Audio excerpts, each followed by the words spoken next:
नमस्कार दोस्तों। आज का हमारा टॉपिक है permutation and combination. Permutation and combination बताने से पहले मैं आपको बताऊंगा कि इसकी नेसेसिटी क्या है, इसकी ज़रूरत क्या है और ये कहाँ पे यूज होता है। ठीक है, पहले मैं इसकी नेसेसिटी क्रिएट करता हूँ कि परमुटेशन एंड कॉम्बिनेशन की जरूरत ही क्यों पड़ी, ये कहाँ पे यूज होता है। ठीक है, इसके मैं यूज केस लेता हूँ वन बाय वन और हर एक यूज केस में उसकी नेसेसिटी जनरेट करूंगा कि यहाँ पे आपको परमुटेशन एंड कॉम्बिनेशन यूज करना पड़ेगा। जैसे फॉर एग्जांपल मान लो कि आपके पास 6 आइडेंटिकल चेयर है। आइडेंटिकल मतलब एक जैसी 6 चेयर है, वो सारी की सारी एक ही जैसी हैं, एक ही कंपनी की हैं और एक ही मॉडल है, उसमें बिल्कुल भी रत्ती भर भी डिफरेंस नहीं है। ठीक है, ठीक है, ये n इक्वल टू 6 मतलब आपके पास 6 चेयर है। मैंने बोला कि इनमें से आपको 2 चेयर पिक करनी है।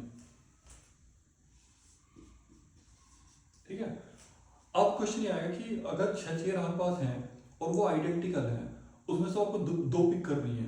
ठीक है, तो आप कितने तरीके से पिक करोगे या कितने तरीके से सेलेक्ट करोगे। ठीक है, मतलब कि आपके पास टोटल नंबर ऑफ ऑब्जेक्ट होंगे, ये आपके टोटल नंबर ऑफ ऑब्जेक्ट हैं, उसमें से आपको कुछ ऑब्जेक्ट सेलेक्ट करने हैं और वो जो कुछ है ना वो मैक्सिमम एन हो सकता है कि 6 में से आप 6 सेलेक्ट करो, 6 में से आप 7 सेलेक्ट नहीं कर सकते हो।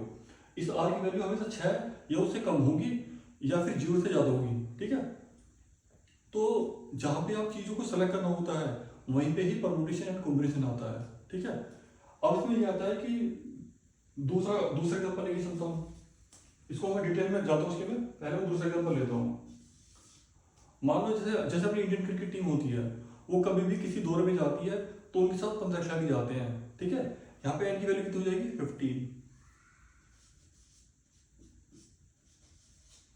जिस टाइम पे टॉस होता है या कोइन होता है उस टाइम पे कैप्टन को उन 15 में से 11 को सेलेक्ट करना होता है। मतलब आपके पास टोटल नंबर ऑफ ऑब्जेक्ट कितने हैं 15, उसमें से आपको कितने सेलेक्ट करने हैं 11। ठीक है, तो यहाँ पे आप अब दोनों में आपने देखा होगा कि मेन चीज क्या है, आपके पास कुछ ऑब्जेक्ट है, वो ऑब्जेक्ट कुछ भी हो सकते हैं। जैसे यहाँ पे चेयर थी, यहाँ पे प्लेयर हो गए। ठीक है, और उस ऑब्जेक्ट में से आपको कुछ सेलेक्ट करनी है। ठीक है, इसी तरीके के यूज केस में हमेशा परमुटेशन एंड कॉम्बिनेशन यूज होगा, क्योंकि परमुटेशन एंड कॉम्बिनेशन हमें हेल्प करेंगे ये पता लगाने में कि हमारे पास कितने तरीके हैं ये सेलेक्ट करने के। कि यहाँ पे अगर हमारे पास 15 खिलाड़ी हैं तो हम 11 को कितने तरीके से सेलेक्ट कर सकते हैं। ऐसे हमारे पास 6 चेयर है तो 2 को कितने तरीके से सेलेक्ट कर सकते हैं। कहीं पे भी टोटल में से अगर हमें कुछ सेलेक्ट करना होता है वही परमुटेशन एंड कॉम्बिनेशन के यूज केस होते हैं। यहाँ पे जो सबसे बड़ा सवाल जो ज्यादातर स्टूडेंट के सामने आता है वो ये आता है कि वो इस चीज को लेकर कंफ्यूज हो जाते हैं कि कहाँ पे परमुटेशन लगाना है और कहाँ पे कॉम्बिनेशन लगाना है। अब इसको मैं बिल्कुल डिटेल में समझाने वाला हूँ। क्या होता है कि जैसे फॉर एग्जांपल मान लो कि यहाँ हमारे पास 15 खिलाड़ी हैं। ठीक है, 15 खिलाड़ी हैं, हमने 11 सेलेक्ट करने हैं। ठीक है, तो यहाँ पे क्या होगा कि सपोज करो कि 11 खिलाड़ी हमने सेलेक्ट करे हैं, उसमें रोहित शर्मा और कोहली उसका पार्ट हो 11 का। ठीक है, लेकिन इसमें ये मैटर नहीं करेगा कि जब सिलेक्शन कमेटी या सेलेक्टर टीम को सिलेक्ट कर रहे थे तो उस टाइम पे उन्होंने पहला नाम कोहली का लिया या रोहित शर्मा का लिया, या पहला रोहित शर्मा का लिया या दूसरा कोहली का लिया। ऑर्डरिंग मैटर नहीं कर रही है कि पहले पे रोहित शर्मा का बोला, दूसरे पे कोहली को बोला, उन 11 खिलाड़ियों में ऑर्डरिंग मैटर नहीं कर रही है। मैटर क्या कर रहा है कि 11 वो जो 11 है उसमें कौन है। तो जहाँ पे ऑर्डर मैटर ना करे कि पहले आप रोहित शर्मा को लेकर आओ या पहले आप कोहली को लेकर आओ, एंड ऑफ द डे वो 11 का पार्ट है, that's it, end of the story. तो यहाँ पे जहाँ पे ऑर्डर मैटर ना करे वो प्रॉब्लम होती है कॉम्बिनेशन की। तो यहाँ पे मैं हमेशा एनसीआर लगाऊंगा। ठीक है, ऐसी हमारा एग्जांपल है कि आपके पास 6 आइडेंटिकल चेयर है, आपको 2 चेयर पिक करनी है। ऑब्वियसली बात है 6 आइडेंटिकल चेयर है तो आप 2 आइडेंटिकल चेयर पिक करोगे। अब जो जब 2 टेबल एक जैसी होंगी, मान लो ये जैसे ये हैं, ये 2 टेबल एक जैसी हैं, तो आप या तो पहले इसको पिक करो या इसको पिक करो, या इसको पहले पिक करो इसको बाद में पिक करो।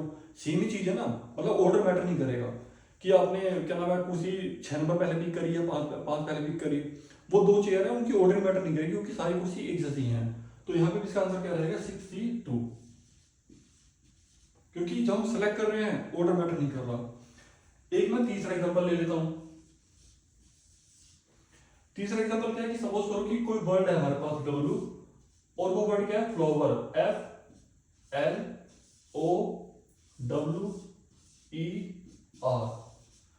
ये वर्ड है हमारे पास फ्लावर। इस फ्लावर में 6 लेटर है, मैंने बोला कि इसमें से हम कितने तरीके से 6 लेटर सेलेक्ट कर सकते हैं। मतलब यहाँ पे n की वैल्यू भी 6 है प्लस r की वैल्यू भी 6 है। ठीक है, 6 लेटर दिए, 6 ही सेलेक्ट करने हैं, मतलब परमुटेशन एंड कॉम्बिनेशन लगेगा।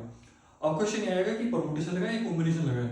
ये हम देखेंगे कि ऑर्डर मैटर कर रही है नहीं कर रही है। मतलब कि मैंने पहले आर पिक करा या पहले डब्ल्यू पिक करा तो वर्ड में चेंज आ रहा है नहीं आ रहा है? बिल्कुल आ रहा है, क्योंकि अगर आप आर को पहले पिक करोगे तो कुछ और ही वर्ड बनेगा, डब्ल्यू को पहले पिक करोगे तो कुछ और ही वर्ड बनेगा, राइट। तो जो लेटर की जो सीक्वेंस थी वो मैटर कर रही है कि आप पहले कौन सा पिक कर रहे हो, बाद में कौन सा पिक कर रहे हो। तो जो ऑर्डर है वो मैटर करेगी, उस केस में हमेशा परमुटेशन आएगा और इसका आंसर सीधा सीधा 6p6, ये इसका आंसर हो जाएगा। ठीक है, एक लास्ट एग्जांपल मैं ले लेता हूं। मान लो कोई वर्ड दिया हुआ है आपको, जैसे EYEI, ठीक है, 3 लेटर है और मैंने बोला कि इस 3 लेटर में से आपको टू पिक करने हैं। अब क्योंकि वर्ड होता है तो उसमें ऑर्डरिंग मैटर करती है, जैसे हमने पिछले एग्जांपल में देखा फ्लावर में, यहाँ पे ऑर्डरिंग मैटर करेगी। ठीक है, तो मेरे हिसाब से इसका आंसर क्या होना चाहिए था, अगर 3 लेटर है 2 पिक करने हैं आपको, इसका आंसर होगा 3p2, राइट। लेकिन यहाँ पे प्रॉब्लम क्या है कि यहाँ पे ई रिपीटेड है, मतलब आप पहले इस ई को पिक करो, दूसरा इस ई को पिक करो, या इसको पहले पिक करो, इसको बाद में पिक करो, वो सेम रहेगा। उस केस में क्या होता है कि जो रिपीटेड लेटर होते हैं ना दोनों, उसको उतने फैक्टोरियल से डिवाइड कर देते हैं। तो उसका आंसर हो जाएगा 3p2 अपॉन 2 फैक्टोरियल, क्योंकि 2 फैक्टोरियल से इसलिए डिवाइड करा है क्योंकि दोनों डुप्लीकेट है ये। ठीक है, तो ये था परमुटेशन एंड कॉम्बिनेशन, इसके बेसिक कॉन्सेप्ट।